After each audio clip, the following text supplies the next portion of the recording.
guys, and welcome to another car edition. So I just wanted to have a chat with you guys about your land, your soil, your ground. Is it thriving? Is it lush? Is it green? Is it healthy? Or is your land and your ground struggling, lacking nutrients, dead, dying, compacted? Now you're probably wondering, why am I asking that question? And it's because since I met Andrew and learning about him and his family and the farm's practices, he has been teaching me about their, method or type of farming practices that they do, and it is biological farming. Now you might be wondering, what is biological farming? And look, I'm totally new to it, but I am finding it very interesting. So the whole principle about biological farming is the soil biology. It is maintaining and maximizing soil health. So it requires Andrew to look at his soil biology, the pH, looking at, all of the components that make up a healthy soil. Now with biological farming, it's really important that you focus on using more natural based composts, whether it be compost tea, worm castings, and really reducing, minimizing, or fully eliminating synthetic herbicides, pesticides, and even fertilizers.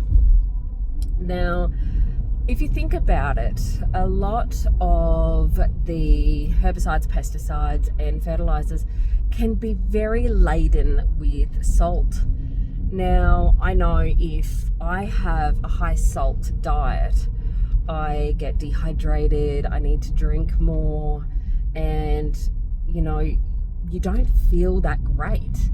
And if you think about it, if we're doing that to our land, it becomes compacted, the pH balance goes out of whack, the microbes within the soil, they struggle, they die, and we end up getting to a point where our land becomes somewhat locked.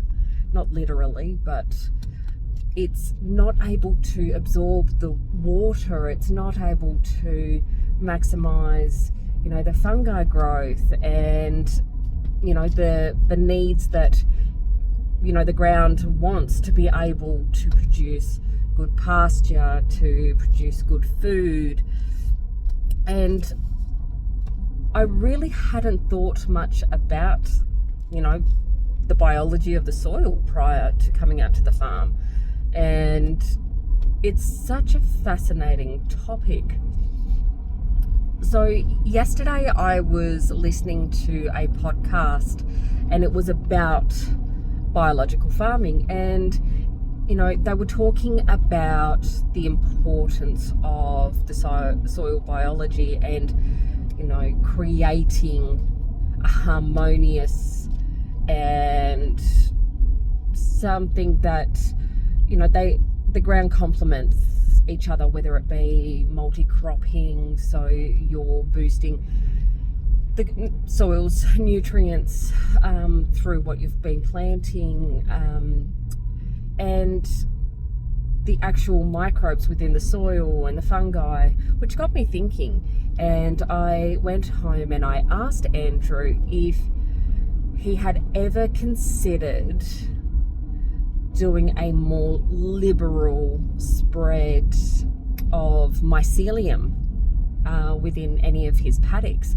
And the reason I asked that was because I was wondering if by a larger,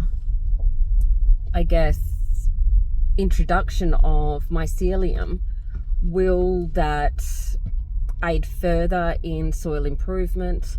It's also really good fodder for the cows, so I see it as a win-win situation. When I asked Andrew this, he explained to me that that's why he does a lot of his composting, and you know, the whole purpose of composting is to create these natural environments to boost mycelium networking and the breakdown of the materials that he's gathered from cow waste and other byproducts within the farm. And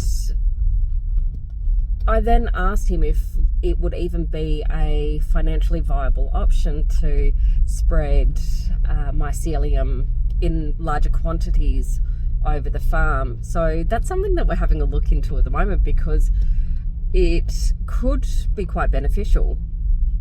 So my poor partner and me and my brain goes a million miles sometimes, and you know, even though Andrew's doing his composting and he is spreading that compost on the paddocks in the fields, and it does have naturally generated mycelium within it, I do just wonder what benefits we may be able to get out of introducing a natural or I guess within every state, territory, or wherever you live, you're not allowed to introduce anything that's not compatible with your environment and your ecosystem. So, you know, we would have to have a look at, you know, the best option for here in Tasmania. But I think it's definitely something worth looking into. Now, so biological farming, it really does make a lot of sense. I can't believe, after reading a few, I guess, well, I've been listening to some podcasts and I've been listening to more and reading more about biological farming, and I really never considered it both at home or on the farm. And I can't believe, reflecting back, how much synthetic things that I used at home in my general garden, and what damage was I already doing, and what chemicals was I ingesting through the plants that I was growing. So biological farming, it can be introduced small scale, larger scale. It is something that anyone can do, whether at home or on a farm. And that's what I think I like a lot about it, is we're working within our own ecosystem and we're creating that harmony and that balance, which I think we kind of lack these days, because we're looking for a quick fix, a quick solution, and we're not necessarily always looking for the healthiest option. You know, one day, if the boys are interested in farming and they want to take the farm over, you know, I would like to hope and pray and aim that we pass on something that is healthy and prosperous, in the sense that our animals are healthy because they've got really good pasture, and you know, they're going to benefit from ground and soil that's alive and living and not dead and dying or landlocked. And I just think it's so important for future generations that we look at how we can holistically make even little improvements that we're going to see the benefit, not just us, our future generations, the animals, the wildlife, and our ecosystem in general. Part of moving out here on the farm, I really was focusing on this probably unrealistic expectation of being self-sufficient. Like, when I say self-sufficient, I would have preferred to be as self-sufficient in fruit, vegetables, meat, and you know, homesteading is a great pathway. But I think even with that and biological farming, everything takes time, and don't rush into or have this high expectation that everything's going to be fixed overnight, because it's not. And everything takes time. Same with homesteading, same with, you know, improving your soil biology. It takes time. but every little step that you take will help the future of our ground. So that's what I've been learning, and I find it really fascinating, and I am really excited about learning more about, farming and biology and biological farming specifically.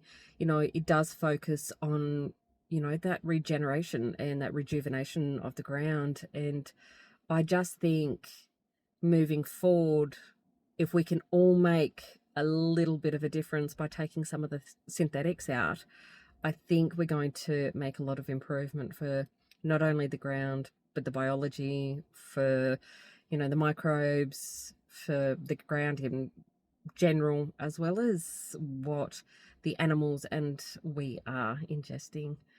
I really can't wait to share more information with you guys as I'm learning.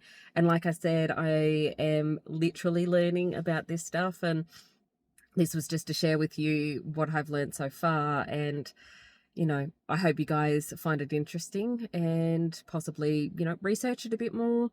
And, let's build a community where we're supporting the ground and the environment as well as ourselves. Hope you have a lovely day, guys. Bye.